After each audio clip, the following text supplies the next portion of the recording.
Olá, seja bem-vindo ao Rio TV Debate Virtual. Hoje vamos abordar o caos sanitário no Rio de Janeiro.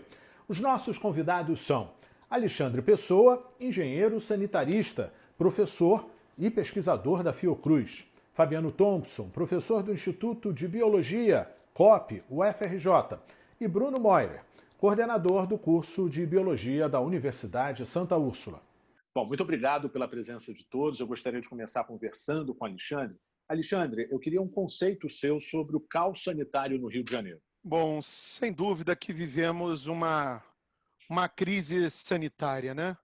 Isso é formalizado no país na medida que o Ministério da Saúde declara a situação de emergência em saúde pública, mais recentemente, em decorrência da pandemia do coronavírus. Essa emergência sanitária, a própria Organização Mundial de Saúde também declarou formalmente, na medida que ela estabeleceu o evento de pandemia.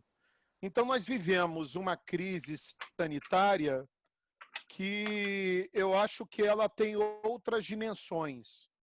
Também passamos por um processo de crise ambiental, e essa crise sanitária, ela tem diversos desdobramentos, que a gente pode incorporar a dimensão de uma crise social, econômica, e mesmo pela escala e pelo nível que está colocado no país, uma crise de dimensões nacional, mundial e uma crise civilizatória. Eu acho que associado a essa crise, não há como desconsiderarmos que ela também está associada a uma vulnerabilidade das políticas públicas do nosso país, que precisam responder diante das crises colocadas. Perfeito. Pegando esse gancho, Fabiano, eu gostaria que você falasse para a gente também da sua análise dessa crise sanitária no Rio de Janeiro, né? É um índice bem significativo em relação à condição brasileira, né? Que acabou sendo muito escancarado nessa pandemia, né? Boa tarde, senhores, senhoras. E, primeiramente, obrigado aí pela oportunidade de compartilhar um pouco da ciência que nós fazemos na Universidade Federal do Rio de Janeiro. Rio de Janeiro não é exceção, a cidade do Rio de Janeiro não é uma exceção no Brasil no que se refere à poluição de rios, lagoas e mananciais. A maior parte das cidades do Brasil não possuem saneamento e poucas capitais oferecem acesso universal à água potável aos seus habitantes. Talvez 4 capitais ofereçam. Então, nós temos um exemplo aqui do Rio de Janeiro que, de certo modo, retrata o que acontece em menor escala em outras cidades do país, das mais de 5.200 cidades, municípios que compõem a nossa federação. Então, o que a gente vê, naturalmente, no município do Rio de Janeiro e na região metropolitana, é que há um problema grave, claro, de saneamento e até mesmo de fornecimento de água. Então, é nesse contexto que se coloca a problemática. Bruno, você acredita que a gente tem uma carência em relação à política pública focada nesse tema, né? Ou seja, não ter saneamento básico, poucos municípios, como ressaltou o Fabiano, oferecem água de forma geral aos seus habitantes, né? A gente está passando por uma pandemia onde a principal recomendação é lavar as mãos, né? Enfim, a gente sofre com o principal exemplo que o poder público poderia oferecer, né? Que as políticas públicas poderiam proporcionar, né? Eu acho que o ponto é esse, né? Eu acho que falta vontade política, né? A gente tem um problema histórico, né? Que foi acumulando com o tempo e muito difícil a gente acreditar, ou pelo menos quando nós éramos mais jovens, acreditar que no século XXI nós não teríamos ainda saneamento básico ou ainda tratamento de esgoto. A gente tem avanço de tecnologia em outras áreas, a ciência avançou muito também nessa área, e falta vontade política para aplicar essas tecnologias e as estratégias de saúde pública no nosso país. Alexandre, eu queria uma análise sua também em relação àquele momento pré-pandemia, né, que a gente vivenciou aí a nossa água, por exemplo, começou a ter gosto, começou a ter um cheiro desagradável, ou seja, já era algum reflexo, talvez, dos nossos mananciais, né, que abastecem a cidade. A gente ficou um pouco perdido nesse momento, né? E aí logo depois veio a pandemia, onde a gente enfrentou justamente esse desafio da higienização, né, mais constante. Ou seja, a gente está em que estágio dentro do cenário nacional, na sua avaliação? O Rio de Janeiro sofre sucessivas crises hídricas, né? É só analisar um pouco a história do nosso estado que isso fica muito claro. Nós já tivemos a escassez, seja pela quantidade da água, e mais recentemente, no início desse ano, com relação à qualidade da água. O fenômeno, o evento que ficou muito conhecido como o caso da geosmina, e a geosmina é um metabólito, é um produto produzido por bactérias que o próprio nome já diz, gosto de terra. Então, atribuía um gosto na qualidade da água, que aí ela deixava de ser potável. E isso é importante sinalizar que ela foi destacada inicialmente pela população, viu? Foi a população que fez uma série de denúncias da mudança do gosto da água. Isso, para nós, é uma sinalização importante, porque quando a gente fala do direito humano à água, que começa lá da captação, lá do sistema Guandu, de outros mananciais, ela percorre um grande caminho, o caminho das águas, até chegar na nossa residência. E existe um padrão de potabilidade que deve ser cumprido, é regido, inclusive, pelo Ministério da Saúde, viu? Olha só como é que o saneamento e a saúde são inseparáveis.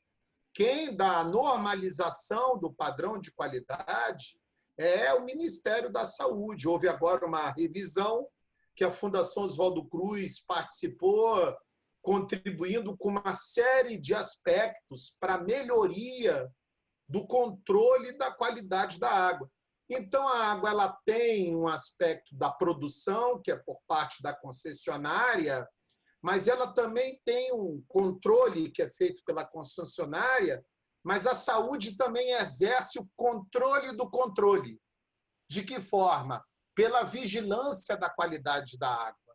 Então, na medida que houve o caso do bloom de cianobactérias, que produziu a geosmina e outros metabólitos, isso causou uma crise hídrica imediata.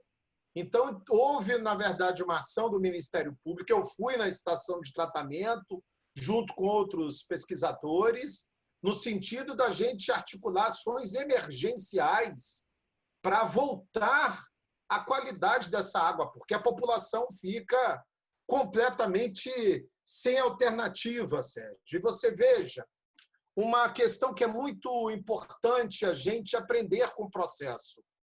Porque quando o fornecimento de água entrou em crise, o que a população fez? Começou a recorrer às águas minerais, às águas envasadas. Houve, inclusive, ação da vigilância sanitária, identificando fornecedores de água envasada com qualidade inadequada. Então, a pessoa tenta buscar uma solução comprando água mineral mais cara e não necessariamente essa água está mais segura. Houve denúncia e houve notificação nesse sentido. E aí acontece uma coisa muito dramática, viu? Principalmente nas populações mais vulneráveis, que é o mercado da água. Porque o preço da água mineral aumentou imediatamente porque a demanda aumenta.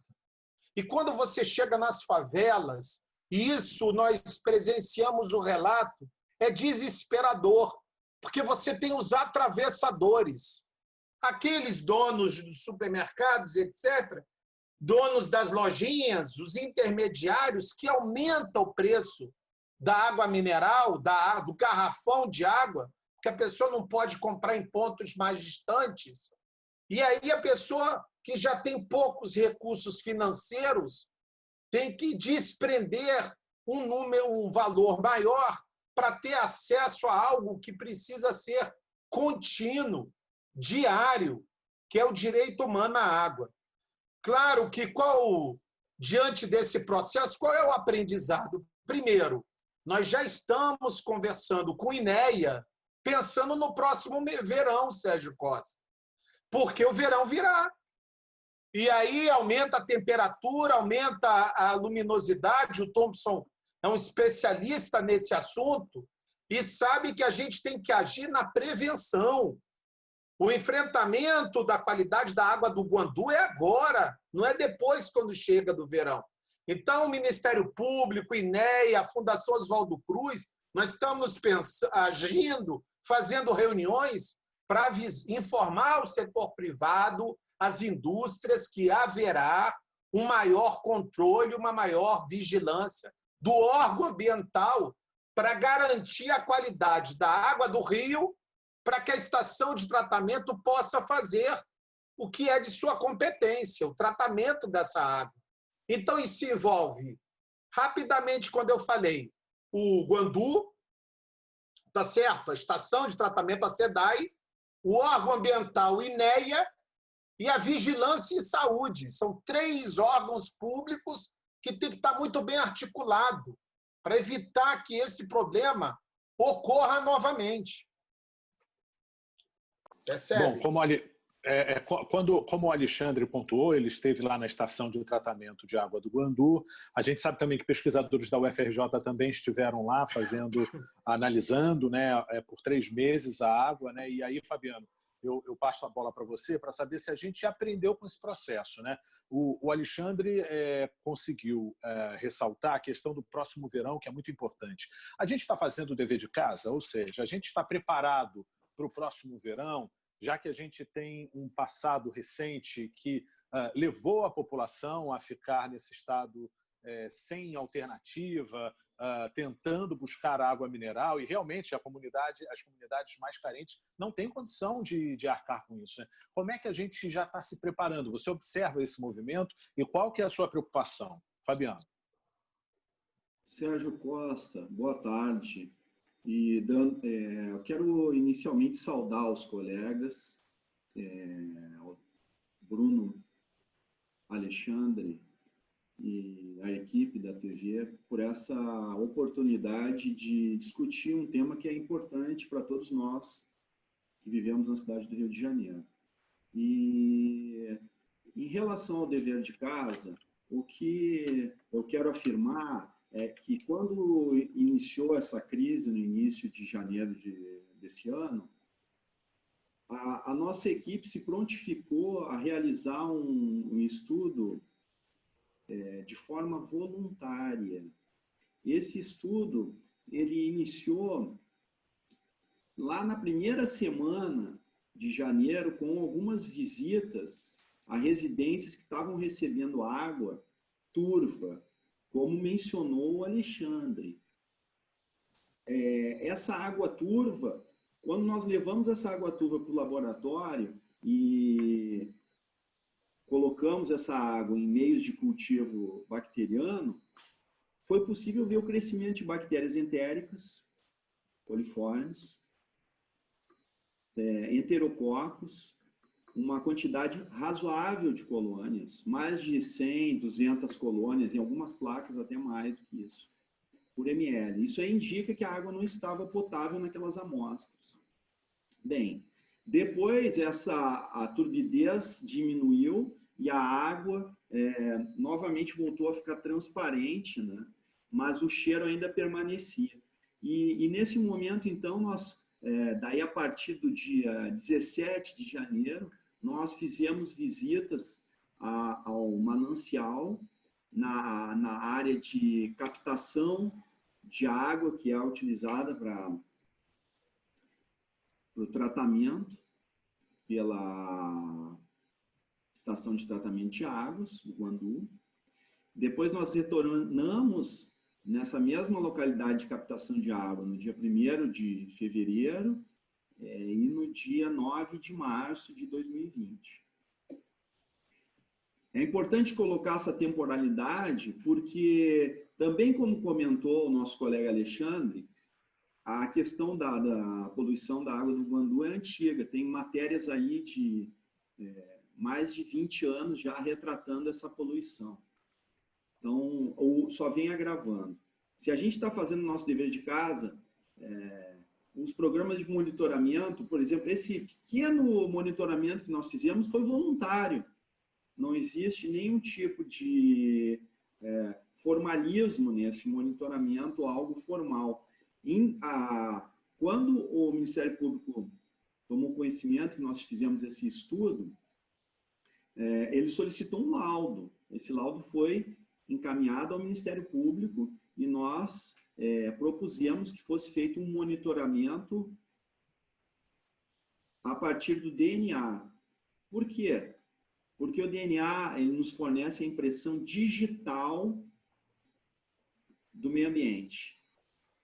E qualquer tipo de poluente, em geral, é possível a gente detectar a partir do estudo do DNA.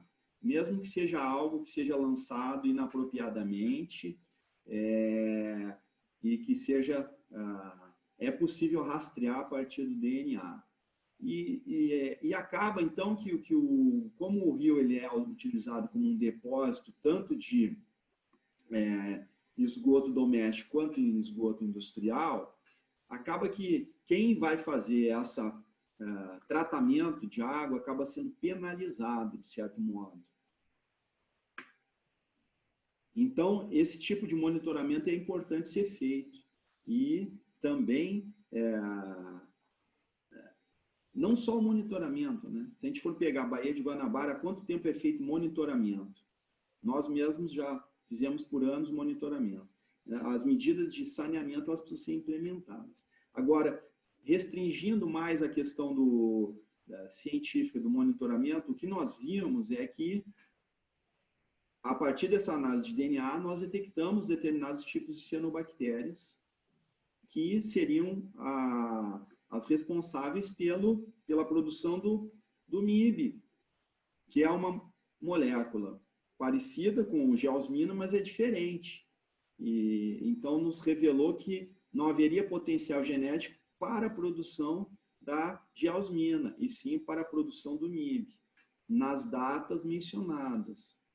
E, além disso, outros contaminantes relacionados com poluição fecal e com poluição industrial também foram detectados nessa análise de DNA. Bruno, passando então para você, pegando aí a fala do Fabiano em relação à Baía de Guanabara, né? Desde que eu comecei a trabalhar em jornalismo, eu sempre cobria muito a tentativa, a tão sonhada despoluição, né, da Baía de Guanabara, e a gente sempre esbarra em vários empecilhos, enfim. Eu queria uma análise sua sobre essa questão, né? Hoje ela recebe tanto rejeitos industriais como também esgoto, né, in natura, ou seja, por que é um sonho que não virou realidade? A gente já teve várias oportunidades, né, para despoluir a Baía de Guanabara. E tivemos em 2016 aí as Olimpíadas e não ficou legado nenhum. E, inclusive, quando a gente fala de toda essa bacia ali da Baía de Guanabara, estendendo um pouco, chegando até a Lagoa Rodrigo de Freitas também, onde a gente tem alguns dados, o mundo todo discutia a viabilidade de algumas provas na Baía de Guanabara e na Lagoa Rodrigo de Freitas, né? Todos estavam com medo por causa dessa contaminação. Um pouco antes, né, em janeiro de 2016, nós fizemos algumas análises, nós fazemos um monitoramento junto aos pescadores ali da Lagoa Rodrigo de Freitas, e identificamos em um dos pontos da lagoa um número de coliformes termotolerantes muito acima do que é permitido pelo CONAMA, né? E na ocasião a gente quis, né, chamamos lá para a Universidade de Santa Úrsula a população, fizemos um debate para discutir possíveis soluções, né? A gente sabe quais são os principais poluidores da Lagoa Rodrigo de Freitas, né? A sociedade tem que ajudar também, né? O poder público faz isso, mas existem vários esgotos clandestinos, né, naquela região. E assim, conseguimos, inclusive, dois empresários trouxeram uma tecnologia australiana capaz de remediar aquela poluição. Fizemos esses testes no laboratório, conseguimos, utilizando essa tecnologia, reduzir alguns parâmetros que são consequentes da poluição de esgoto doméstico, e levamos uma proposta para a prefeitura na época, né, e eles negaram, né? Então, nós sabemos quais são os pontos que poluem a Lagoa Rodrigo de Freitas, sabemos quem são os principais poluidores também da Baía de Guanabara, né? E o que a gente precisa realmente é de uma vontade política e investir com responsabilidade os recursos que existem para que a gente tenha uma solução em relação a essa poluição. Porque a gente está falando aqui da água potável, mas existem outros poluentes, né, que são muito graves também, e que são os poluentes industriais, né? A gente tem a questão dos hidrocarbonetos aí, e que isso pode acumular também na vida marinha. E isso, a população que consome esse pescado acaba sendo prejudicada também. Então, são várias vertentes que a gente tem em relação ao problema do saneamento básico que precisam ser discutidas e solucionadas, porque do jeito que está, não tem mais como a gente ficar. Nesse finalzinho de programa, a gente tenta falar um pouquinho de soluções, né? Trazer um pouco do que vocês acreditam que seria possível. Alexandre, a gente pode começar aí, talvez, com o marco legal do saneamento básico, né? Traz esperança, na sua opinião? Ou seja, a meta parece um pouco ousada ou não? Veja, as nossas águas, elas são poluídas, contaminadas, soterradas. Isso não é uma metáfora. O que aconteceu em Brumadinho e Mariana foi o soterramento de uma bacia hidrográfica para uma gestão de uma empresa privada, de empresas privadas, né? Nossas águas são exportadas em grande volume pela soja, enfim. Existem conflitos de água cada vez maior no nosso país. Esse bem não é infinito. Temos que discutir quais são as prioridades. Eu penso que, na perspectiva dos direitos humanos, e aí eu vou trazer o critério, viu, Sérgio Costa, da saúde pública. Então, na perspectiva da saúde pública, a água tem que ser priorizada para as populações em todas as esferas da vida. Não estou falando somente das habitações. Ela tem que atender as favelas, ela tem que atender a periferia, ela tem que atender o morador de rua. Em tempos de Covid, não pode haver o limite do hidrômetro. Então, onde tem hidrômetro, você abastece, então você corta a água. O que significa cortar a água? Significa a pessoa correr risco de vida. E o problema do Covid é um problema de saúde coletiva, não é um problema de saúde individual. Você falou do problema da Baía de Guanabara. Sem dúvida que programas foram interrompidos. Até hoje, nós não temos os coletores troncos previstos, projetados para a área de Maré, Manguinhos e do Alemão. E a proposta da privatização, alguns trabalham contra os nomes, a concessão dos serviços privados. Ou seja, o marco regulatório Nós temos um consenso do diagnóstico. O saneamento não está bom. Isso é um consenso entre nós. Eu acho que o saneamento do Rio de Janeiro piorou. Meu diagnóstico avança um pouco mais nisso. Já foi melhor. E as águas e a questão ambiental, porque a população cresce, as necessidades se ampliam. E quando eu falo essa população, a gente tem que olhar na lupa, porque ela é diferente nas favelas, na periferia, nas populações do campo, da floresta e das águas. E a proposta da privatização eu vejo com muita preocupação. Eu não acho que é uma solução. Eu acho que ela pode, inclusive, agudizar profundas contradições e desigualdades sociais. Você veja, o projeto de privatização aponta, o apelo que ele faz é a universalização do saneamento. Ora, todo mundo quer isso. Mas quais são os números? Apresenta que em 2033 haverá 99% de cobertura de água e 90% do esgotamento sanitário. Esse número me parece que altamente questionável. Hein? 13 anos, 2033. Eu costumo brincar que no papel cabe tudo. Então, me parece que são promessas que estão sendo colocadas e que depois nos encontraremos. E se esses objetivos não forem atendidos? Qual é a nossa preocupação em termos de saúde pública? A empresa privada, quando ela visa o lucro. Ela não vem por um outro motivo. Falamos as coisas como elas são. Então, como o setor privado vai atender os municípios mais pobres, que não têm rentabilidade com relação a isso? Aí se propõe uma estruturação de um bloco regional que já está gerando conflitos. Ele não vai gerar conflito. No caso do Rio de Janeiro, São Gonçalo, município de São Gonçalo e o município de Rio de Janeiro está colocando uma série de críticas quanto ao processo da modelagem, que, na minha avaliação, apresenta uma série de lacunas. E eu estou falando da modelagem do Rio, viu, Sérgio? Porque é o laboratório. Isso foi aprovado no Senado e eu já faço uma crítica ao processo, não somente ao produto. Como isso foi aprovado? Em plena pandemia. O setor do saneamento não participou desse processo. Esse processo foi hermético.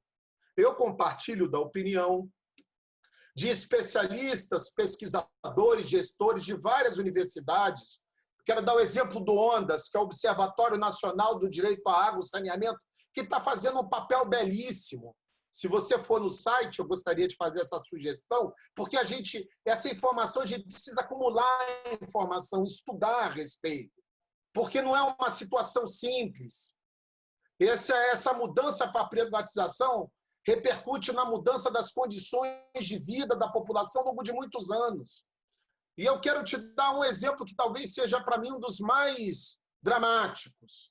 A concessão, e nós estamos estudando todo esse processo, é um conjunto enorme de documentos que a população não está sabendo do que se trata.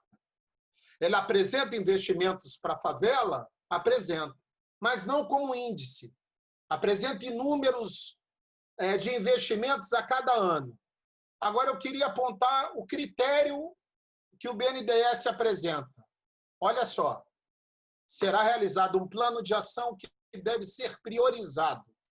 As áreas das favelas urbanizadas e a serem urbanizadas.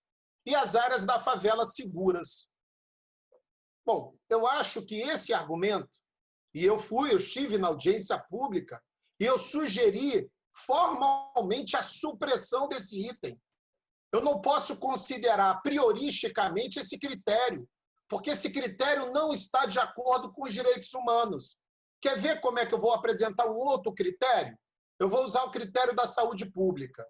Deve ser priorizado as áreas mais insalubres, aquelas áreas que a população tem maiores morbidades, maiores doenças causadas pelo saneamento ambiental inadequado. Essas precisam de investimentos prioritários. Isso é um critério da saúde pública.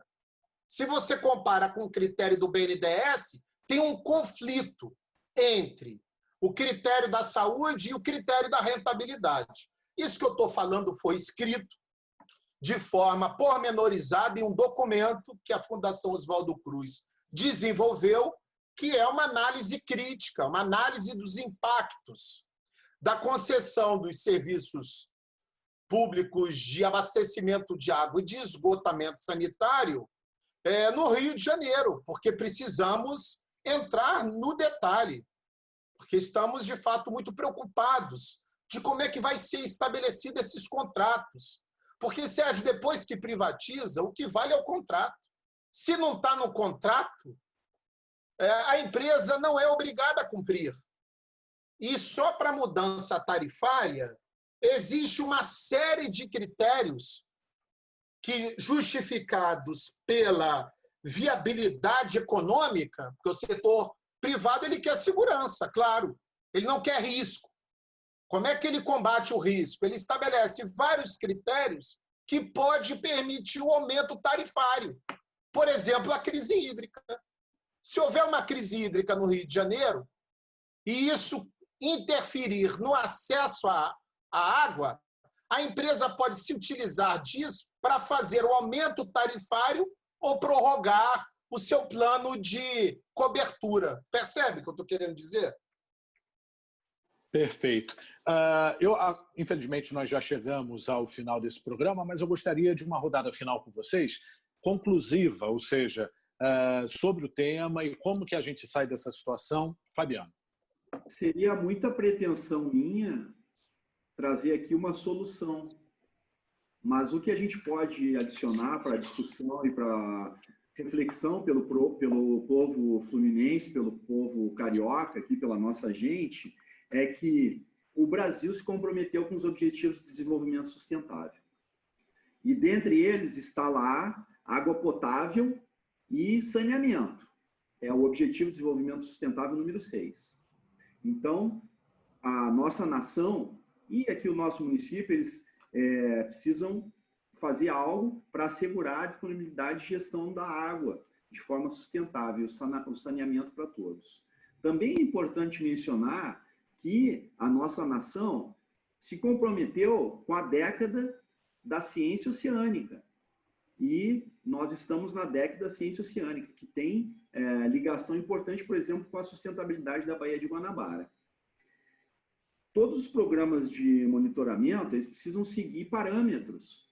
Eles precisam seguir parâmetros, e o Alexandre mencionou muito bem as portarias do CONAMA 357, a portaria do Ministério da Saúde, a 2914, que trata da água potável, e do CONAMA, que trata da classificação dos rios. Que são, a partir da classificação dos rios é que pode se estabelecer um procedimento de tratamento da água. Então, uma água que é classe 3, ser tratada com numa planta que é classe 2, haverá problemas. E as autoridades sabem disso. Então, a atualização das classes dos corpos hídricos e dos mananciais, isso é importante. E, além disso, atualizar essas portarias, porque muitas são antigas. Elas precisam se atualizar com a melhor ciência possível, com as melhores tecnologias possíveis que permitam, de forma forense, a descoberta de poluentes, porque quem polui nunca vai dizer que poluiu, e muito menos se tiver uma poluição braba. Por exemplo, o que foi descoberto recentemente. Nos açudes que são utilizados em Campina Grande, havia alta concentração de determinadas toxinas e cianobactérias que se proliferam lá por diversas razões. Essa água ela é utilizada para consumo humano. O que se viu, as pesquisas que foram desenvolvidas aqui no Rio de Janeiro, demonstraram que essas toxinas, elas potencializam a atuação do vírus da Zika em todo o processo de microcefalia. Então, o vírus da Zika mais as toxinas ampliam, potencializam a doença, o estabelecimento da microcefalia naquela região. Foi demonstrado por pesquisas científicas realizadas aqui no Rio de Janeiro. Para dar apenas um exemplo. Então, é importante atualizar essas portarias com análises que sejam consideradas até de DNA forense, para que a gente possa estar à frente e verificando. Porque quem utiliza o ambiente, quem polui, nunca vai se autodenunciar.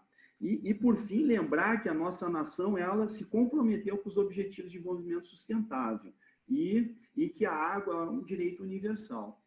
Bruno, então a sua conclusão. Bom, falando desse marco regulatório aí, eu acho que, como vai ser privatizado, nós realmente precisamos fiscalizar isso, né? E a ANA, que deve ser a Agência Nacional de Águas, que vai regular essas empresas que vão ser responsáveis pelo saneamento básico, tem que estar junto com a população para ver realmente quais são essas necessidades relacionadas à questão da saúde, né, e do bem-estar da população de uma maneira geral, porque a água é algo que é fundamental para a vida. Isso tem que ser entendido e tem que ser respeitado. Alexandre, sua conclusão. Não, eu acho que a compreensão de que a saúde é o objetivo do saneamento, a gente falou muito do abastecimento de água, mas vamos lembrar das águas, das inundações que o Rio de Janeiro sofre.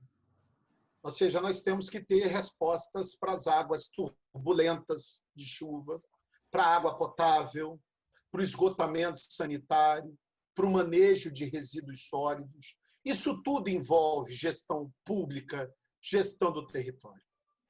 Percebe? Assim, não podemos abstrair do papel do Estado.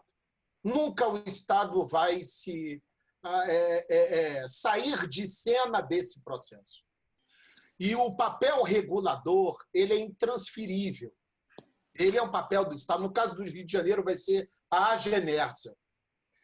E, sem dúvida, que se, porventura, está havendo várias ações judiciais, eu acho que esse processo ainda não está dado com relação à privatização. Muita água vai passar debaixo dessa ponte, viu, Sérgio? Agora, espero que de boa qualidade, né? Agora, a agência reguladora, ela precisa ser fortalecida, não é para amanhã, não. É desde já. E, no meu entendimento, fortalecimento de agência reguladora é serviço público, que tem que ser servidores públicos concursados, com qualidade técnica e sem interferência política. Porque, se assim não for, a agência reguladora não consegue regular.